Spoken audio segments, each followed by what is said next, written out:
Desde el primer episodio de Tsukimichi, Moonlit Fantasy, existe un conflicto que parece inevitable. En un lado está Makoto Mizumi. En el otro, la propia diosa que gobierna ese mundo. Y a medida que la historia avanza, una pregunta se vuelve cada vez más difícil de ignorar. ¿Makoto ya posee el poder suficiente para derrotar a la diosa? A primera vista, esta idea puede parecer audaz. Pero cuando analizamos los acontecimientos concretos de la historia, esta posibilidad deja de parecer exagerada. De hecho, varios momentos clave demuestran que Makoto ya se ha convertido en una de las existencias más peligrosas de todo ese mundo. Todo comienza cuando la diosa lo invoca. En lugar de recibirlo como a un héroe, lo rechaza de inmediato porque considera que su apariencia no es digna de su mundo. Luego toma una decisión que cambia por completo el rumbo de la historia. Makoto es abandonado en una región remota, lejos de la civilización y sin ningún tipo de apoyo. En ese momento, la diosa cree que está descartando a alguien insignificante. Pero ese error termina creando la mayor amenaza para su propia autoridad. Libre de la influencia directa de la diosa, Makoto comienza a crecer a una velocidad impresionante. Desde el principio demuestra una cantidad de maná tan abrumadora que incluso criaturas extremadamente poderosas quedan sorprendidas. Y ese poder no es solo teórico. Se refleja en logros concretos. Uno de los primeros grandes puntos de inflexión de su viaje es su encuentro con Tomoe. Tomoe es mucho más que una simple aliada. Es un dragón superior, una de las entidades más poderosas del mundo. Cuando se enfrenta a Makoto, comprende de inmediato que está frente a alguien completamente fuera de lo común. En lugar de seguir siendo su enemiga, decide formar un contrato y servirle. Este momento es extremadamente importante. Porque seres como Tomoe no se inclinan ante aventureros ordinarios. Solo reconocen a individuos con un poder verdaderamente excepcional. Poco después, Makoto logra lo mismo con Mio. Mio es una araña de clase calamidad, temida incluso por criaturas ancestrales. Su apetito, su agresividad y su poder destructivo la convierten en una de las existencias más aterradoras del mundo. Y aún así, después de enfrentarse a Makoto, también decide servirle. Cuando dos seres legendarios de este nivel lo reconocen como su maestro, queda claro que Makoto ya se encuentra muy por encima de lo común. Pero su crecimiento no se detiene con la obtención de aliados poderosos. Makoto logra algo aún más extraordinario. Crea a Sora. Al principio, Asora parece ser solo un espacio dimensional. Pero con el tiempo se desarrolla hasta convertirse en un mundo completo. Con bosques, montañas, clima propio, recursos naturales, ciudades, una estructura económica y una población que no deja de crecer. Este logro, por sí solo, ya es impresionante. Porque crear y mantener un mundo entero es algo que muy pocos personajes de fantasía han conseguido. Y eso plantea una pregunta inevitable. ¿Cuántos mortales serían capaces de hacer algo así? Otro aspecto fundamental son las reservas de maná de Makoto. Varios personajes afirman que la magnitud de su energía mágica desafía toda lógica. En algunas situaciones, simplemente sentir su presencia es suficiente para generar tensión. Tomoe y Mio, que conocen mejor que nadie sus capacidades, reconocen repetidamente que su verdadero potencial aún está lejos de alcanzar su límite. Sus batallas solo refuerzan esta impresión. Makoto utiliza su arco para concentrar cantidades colosales de maná. Cada disparo tiene el poder suficiente para devastar áreas enteras.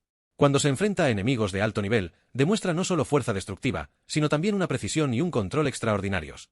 Uno de los ejemplos más memorables es su combate contra Sofía Bulga y el dragón Lance.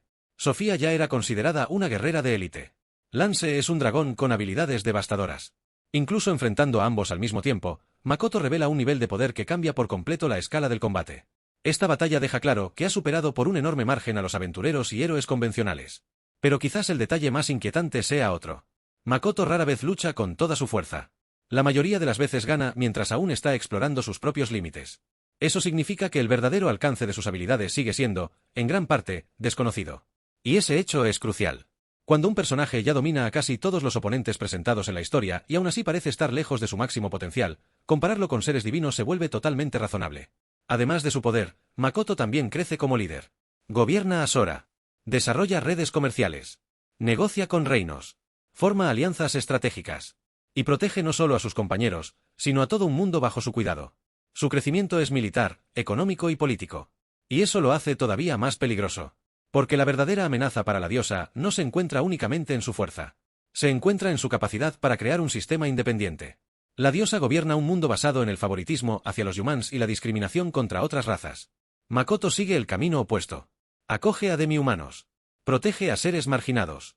Y construye una sociedad donde diferentes razas pueden prosperar juntas. En la práctica, demuestra que puede existir un nuevo orden sin la aprobación de la diosa. Este es uno de los elementos más importantes de toda la historia. Makoto no solo posee suficiente poder para enfrentarse a ella.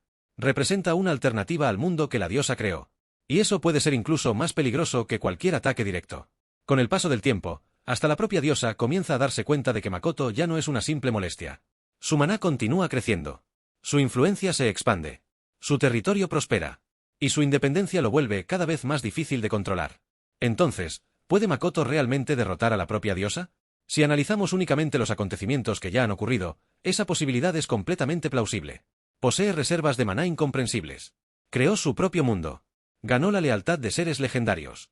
Derrota enemigos a gran escala. Construyó una sociedad independiente. Y sigue evolucionando sin mostrar señales de haber alcanzado su límite. El enfrentamiento final puede que aún esté en el futuro. Pero todos los elementos necesarios para esa batalla ya han sido establecidos. Y cuando ese momento llegue, Makoto no luchará solo por venganza. Estará desafiando la propia estructura que gobierna ese mundo. Al final, la verdadera pregunta quizá no sea si Makoto puede derrotar a la diosa. La pregunta más importante es si existe alguien capaz de detener su crecimiento. Porque considerando todo lo que ya ha logrado, Makoto ya no es simplemente un héroe invocado. Se ha convertido en una existencia capaz de redefinir el equilibrio de todo el mundo. ¿Y tú qué opinas? ¿Crees que Makoto ya tiene el poder suficiente para derrotar a la diosa? ¿O piensas que ese enfrentamiento definitivo todavía está lejos? Déjanos tu opinión en los comentarios. Y suscríbete al canal, porque todavía existen muchos detalles ocultos en Tsukimichi que pueden cambiar por completo la forma en que entendemos el verdadero poder de Makoto Misumi.